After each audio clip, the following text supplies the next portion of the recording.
Okay, and we're live. Hi, everybody. This is Elise Labott with Cosmopolitics. Thanks for joining us. Thanks for everyone who joined us yesterday with Aaron Miller to discuss the Trump plan for Gaza. Today, we have a very special conversation with my good friend Barbara Starr. She's at Barbara Starr Reports.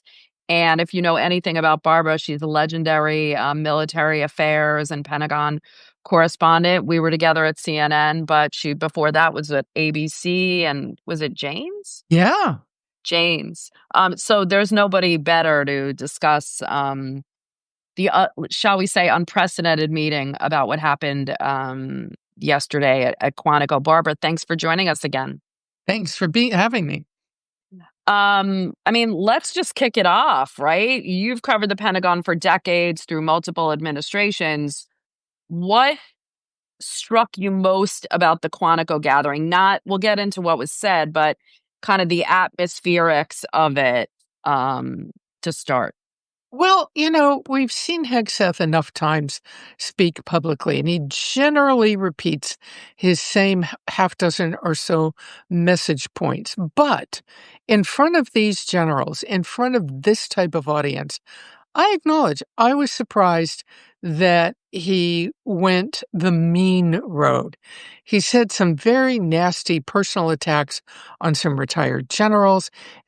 He said nasty things about the military, kind of cloaked himself as the savior of all of this. If people will just, do more exercise, get more fit. More push-ups. Yeah, more push-ups. And fire more bullets in training. But of course, that's not really what, yes, but not entirely what modern warfare's all about. I thought for this audience, he might have thought about lifting it to a bit of a higher level. I am sure everyone in that room would have been fascinated to know his thoughts on modern warfare and where he's headed with trying to fund some of the advanced weapons that the military needs. Exactly. And I want to get into that because we didn't hear any of that. And I think there's a question about whether this was more about culture than about kind of military readiness. He kind of draped fitness and grooming and this warrior ethos in military readiness. But, as you and I discussed, I think the last time you were here, there's, modern technology, there's procurement, there's, all these skills, upskilling. Just to pick up on your point, he talked to them like he was, I kind of remember, it's like he was talking to a bunch of infantrymen in basic training and didn't really read the room of who he was talking to. I think it that's wasn't right. that respect. I don't think it was very respectful, personally. Yeah, I don't think that's. Yes, and in addition, I don't know if that's ever his intention to be respectful. Look, I mean, have any of us ever seen him not pace up and down, yell, wave his hands around? This is not someone who engages in public discourse in a typical fashion. That's his prerogative. He can do that. But if he wants to command respect, if he wants to be taken more seriously, he might have to think about the way he conducts himself. There's no indication that he wants to change. This is who he wants to be. He left as a very junior officer.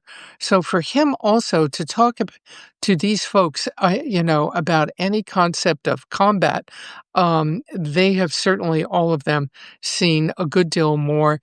They have lived the warrior ethos that he talks about for decades in combat zones, commanding troops in combat themselves. So I don't know if he didn't read the room, pardon me, or I don't know if he doesn't accept that. I just don't know.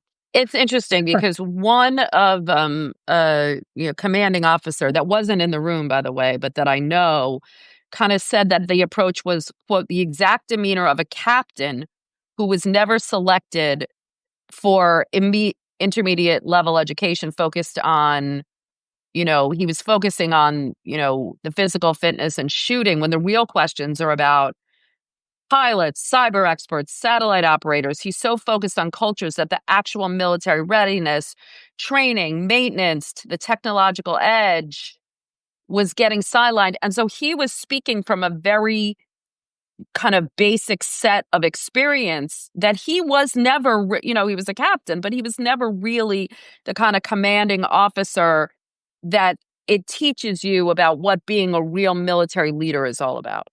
I think that's right, and I think maybe a lot of folks would not be aware. Many would be, but one of the things in the U.S. military, as you get promoted into higher and higher, more senior ranks, you go through a number of steps of military education. You go to various military schools within the Pentagon, command college, that kind of thing, and you learn about all of these things. His experiences stopped at a very low level, Hmm. especially compared to those who were in the room. I thought of many people have said, Talk to us about who was in the room. So we say generals, but what does that mean in it, terms of military well, parlance according to the reporting, these were 1 stars and above, so one, and two, above? three, 4 stars, and their senior enlisted advisors. So, who are these people? The top of the top. The chairman of the Joint Chiefs themselves, the head of the services, the head of the combatant commands, bringing in the head of Indo-Pacific Command when maybe he needs to be out there worrying about North Korea, Central Command when he needs to be out there worrying about Russia, European Command that worries, Central Command worries about Iran, European Command worries about Russia. Um, I think the nightmare that we'll never know the answer to is what's secure. These are guys who must travel with secure communications. They don't get on, you're not going to see them seated next to you in seat number 36F, you know, Right. on board the morning commuter Right. flight. And they have to have secure communications within reach at all times. So, first off, I would be fascinated to see the communications room that had to be set up there. But somebody counted it all up and said it totaled some 800 people. And if you looked at that audience, now it is mostly white, it is mostly men.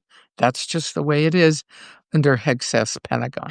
That's right. We'll get to the women in a minute. So it cost significant resources, pulled commanders from the zone hours before a government shutdown, you know, regardless of what, people called an expensive loyalty test, whatever. I mean, even if this obviously wasn't for war planning. So what does this prioritization reveal about like how they see the military? Because, even the, most inexperienced commander in chief would say, hey, we do this virtually all the time. What was this about? Well, I think one benefit for both Hegseth and Trump, they get lots of video of themselves that they can use on their social media and that they believe makes them look strong.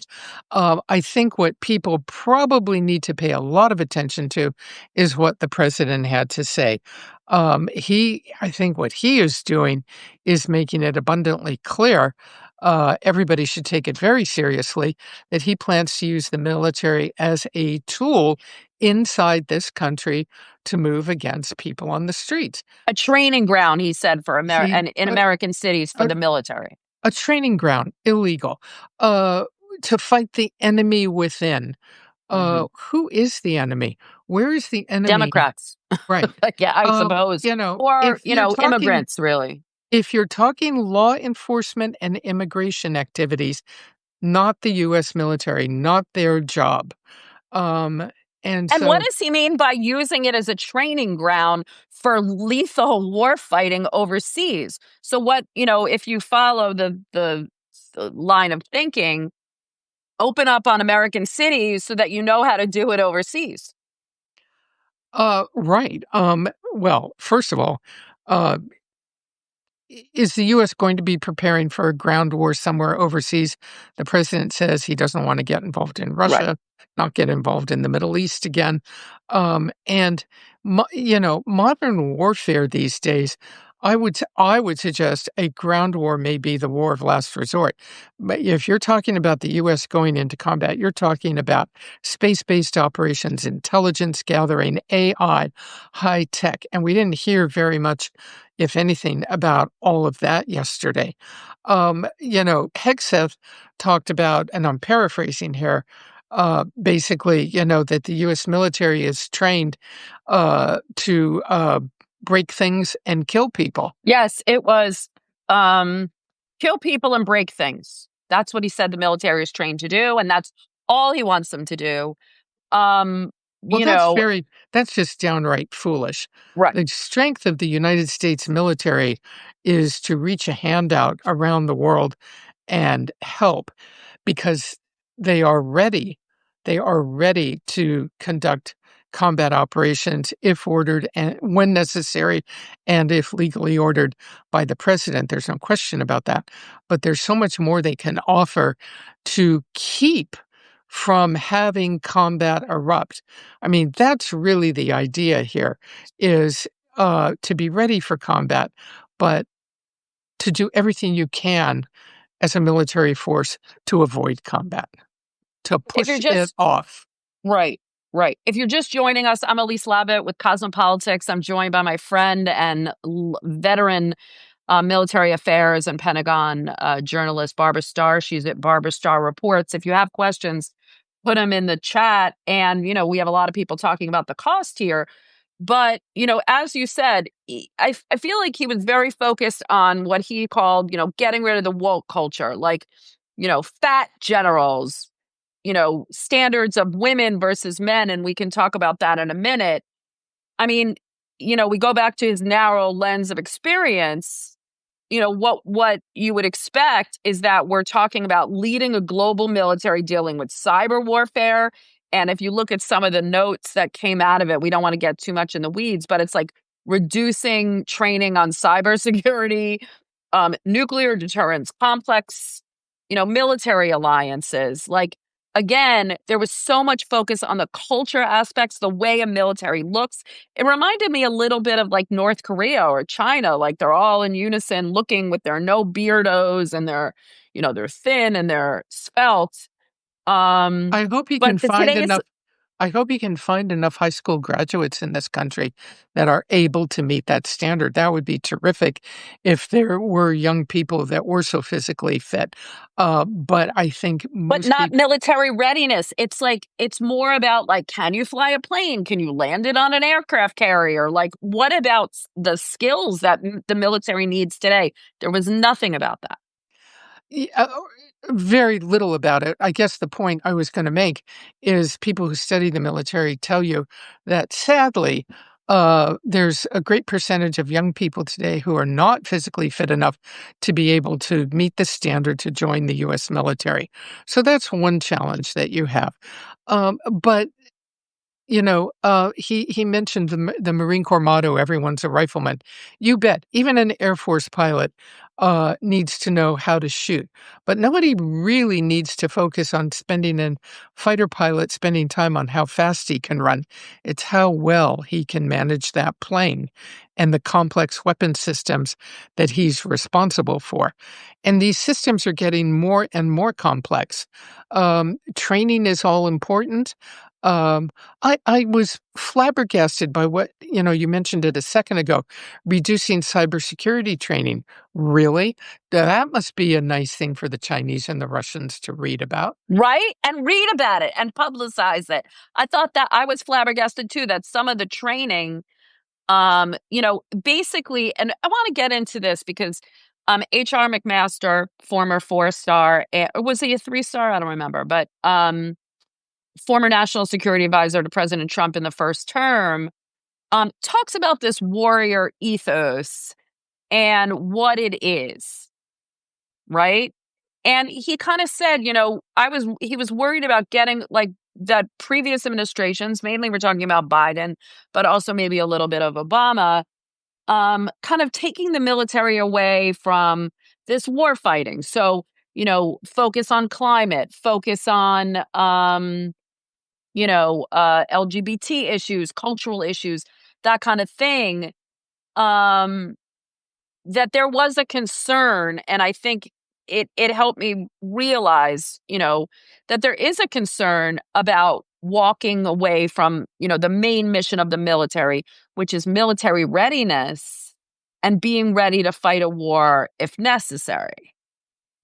I think that's true, but what I feel like he was talking about kind of missed the mark on what McMaster considers warrior ethos, which is following the Constitution, civil military division, our No connection, politics. the military's connection to society. Um, that's what the warrior ethos is. And Hegseth clearly, there's absolutely no indication. In fact, every indication goes the other way. He does not value diversity in the military. He believes that leads to weakness, opening the door to letting less qualified people in, opening the door to less qualified people being promoted. I think that when some of the diversity initiatives under the Biden administration, I think most people would tell you clearly didn't work out. They just didn't. Not clear to me that in itself has any relevance to not embracing diversity. Yeah, Um, Lana says he wants them to look all like G.I. Joe. It's kind of true. I wouldn't dispute that. And let me just go back to Afghanistan for a moment. Right. So women that were part of units went out into the countryside, visited villages. They were able to talk to Afghan women one on one, the U.S. servicewomen, and find out what was going on. That's incredibly valuable as you move around the world. Right. I don't, I don't, I'm babbling here because I just don't understand Hegseth's thinking. And it doesn't have to be this way. There can be a very strong U.S. military with diversity and inclusion. And I guess my feeling is observing the military, how much better it might be to work on that. Right. I mean, I feel like I've said it before. I feel like, it's no secret that Hegseth has said that he doesn't feel like women should be in combat roles. Maybe he softened that a little during his confirmation, but I feel like he wants a society right out of The Handmaid's Tale. And he's, talk to us about the standards, the physical fitness standards, men versus women. Is this an effort to kind of cut off women who can't make the cut and put them in support roles? Well, that may be the result of it all. I mean, uh, What is he there- proposing here? Because it's a little unclear to me. it's very unclear, I think, to When you talk everybody. about male standards, Right. now my impression that there were certain standards for women in terms of physical fitness, but when it comes to doing the job, The you either combat meet the standard or you don't. Right. In combat, for the combat roles, the combat jobs, if you want to be an Army Ranger, whether you're a man or a woman, you have to meet the same standard. If you want to be in Special Operations Forces, you have to meet the same physical standards. And look, I think everyone would agree that's a good thing.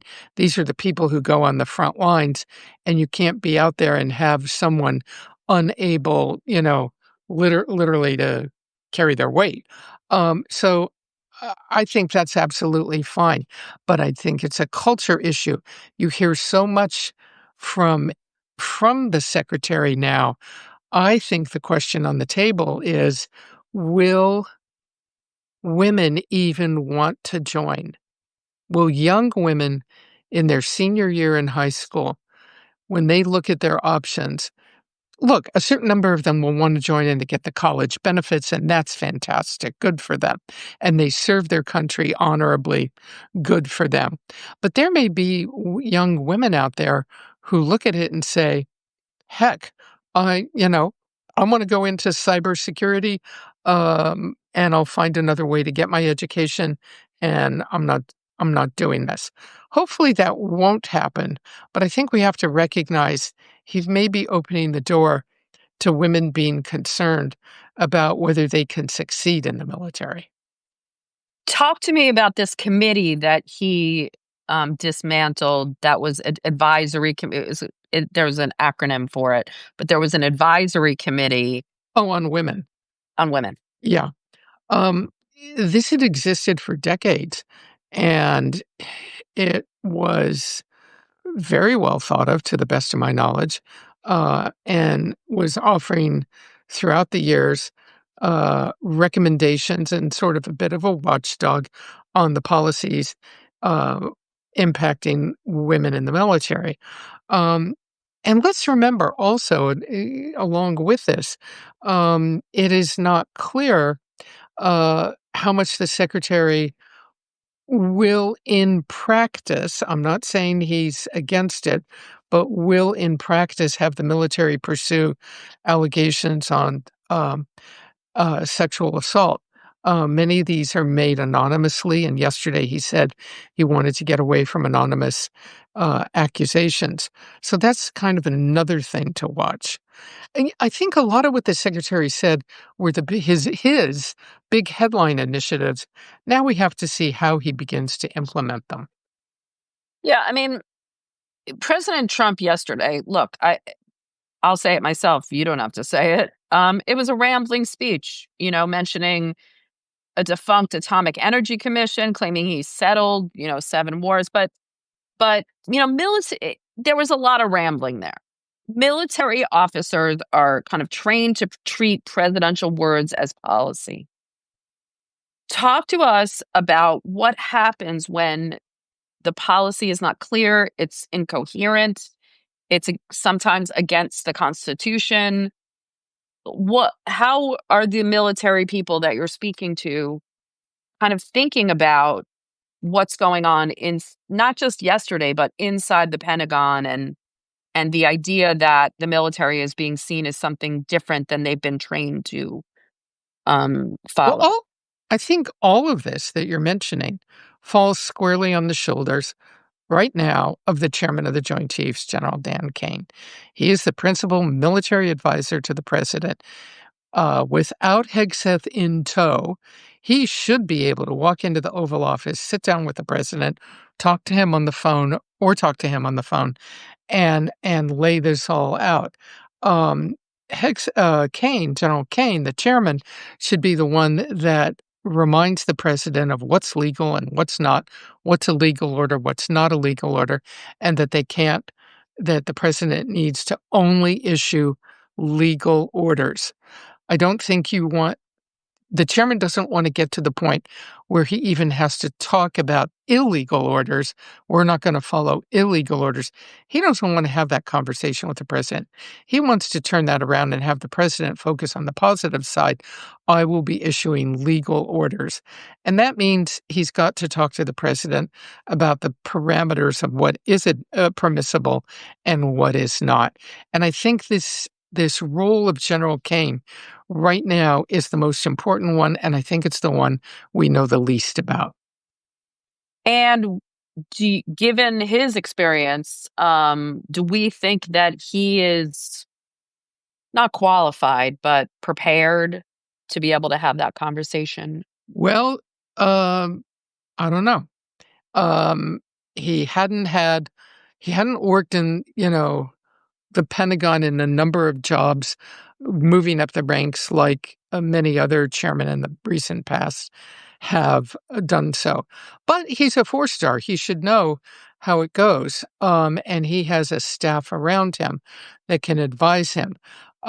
So there are tools at hand for him to be successful, I think. So younger veterans are pushing back on social media against this whole idea of kill people and break things rhetoric. Are we seeing a generational shift in how service members view the military's purpose? Because at the same time, President Trump, in his way, his MAGA way, is gaining traction with young men. in Oh, particular? I think that's a really important point, Elise. You and I sit here, but we should never discount the fact that there are thousands of U.S. military personnel who support President Trump and support Pete Hegseth. We saw it when the president gave a speech a couple of months back, I think at Fort Bragg, where these young troops, whooped and hollered for him. They were very much in support of him.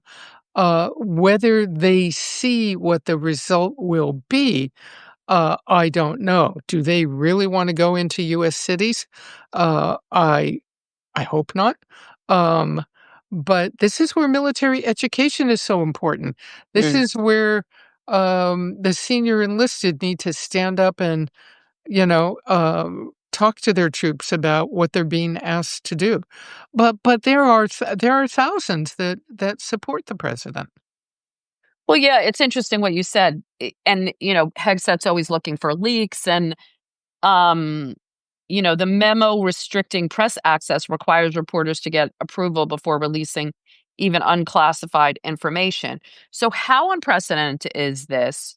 What does it mean for the Pentagon reporting going forward? It seems like this administration, Hegseth in particular, wants to be the one talking to the public, talking to the military. Like that's very He concerning. he wants reporters to rewrite press releases.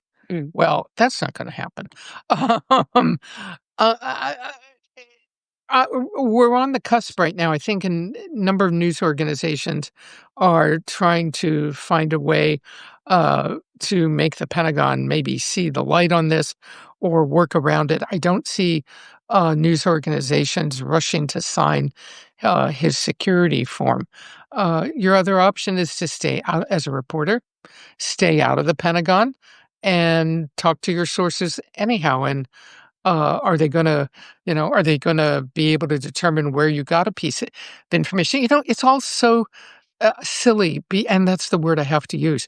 Hexus sees something, and he thinks a reporter got it from a classified leak in the Pentagon. Well, the first question is, why are you going after the reporter? Go after whoever you thought leaked. That's where your focus should be. But the second question is, a piece of information that can come from any number of places in Washington, D.C.